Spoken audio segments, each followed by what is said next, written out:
अभिषेक, आप तो पूरा कोलकाता, जब चुनाव था पूरे कोलकाता में और पश्चिम बंगाल में थे, ये जो लोकेशन जो हम जिस पर बात कर रहे हैं क्रूड बम मिलने की, ये कितनी ज्यादा अहम है और यहां पर बम का मिलना कैसे देखें इसको?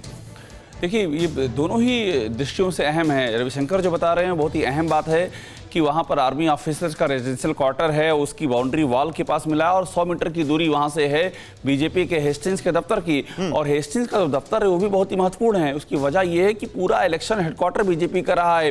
बीजेपी के तमाम केंद्रीय जो नेतृत्व है उससे लेकर के और राज्य का जो शीर्ष नेतृत्व है वो वहीं पर आता रहा है, सारा डेलिब्रेशन वहीं पर होता रहा है। और ये हो कब रहा है?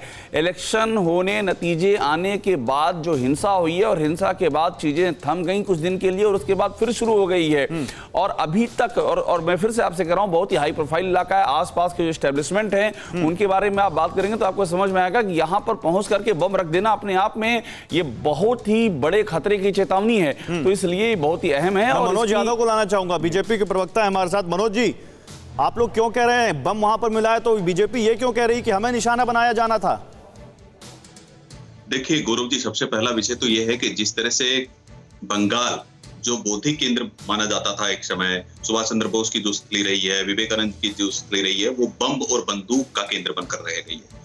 जिस तरह से हमारे कार्यकर्ताओं को टारगेट किया जा रहा है और जिस तरह से आपने देखा कि जो बम मिले हैं वो एक बहुत ही वीआईपी एरिया है। और मुझे तो ऐसा लगता है जो देश की सुरक्षा में लगे हुए हैं, भाजपा के कार्यकर्ता नहीं, जो देश की सुरक्षा में लगे हुए हैं उनको भी टारगेट किया जा रहा है। और ममता दीदी का शासन, लॉ एंड ऑर्डर विफल हो चुका है। जिस तरह से वहां पर जंगल राज चल रहा है, लोकतंत्र की हत्या हो रही है, लाखों हमारे लोग पलायन करके आसाम में पहुंच गए हैं। ये इतिहास अपनी पुनरावृत्ति करता है। नहीं, मैं उस पर आऊंगा कि लाखों लोग आसाम गए हैं कि कहाँ गए हैं, बीजेपी का कह रही है, टीएमसी का क्या रिएक्शन है। लेकिन मेरे साथ आप ही के पार्टी के सांसद जॉन बारला भी हैं, एक बार उनसे भी रिएक्शन लेता हूं। मैं आता हूं मनोज जी, जॉन बारला भी आप ही के पार्टी के सांसद हैं। जॉन बारला, क्या वाकई ये माने कि ये एक ऐसा मामला है जो सूबे की लॉ एंड ऑर्डर व्यवस्था पर बहुत बड़े सवाल खड़ा करता है?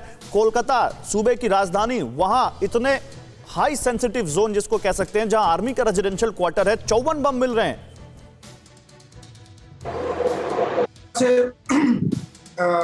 वर्तमान जो पुलिस प्रशासन ये तो काम तो एकदम नहीं कर रही है, क्योंकि इनको इतना छूट दिया गया है।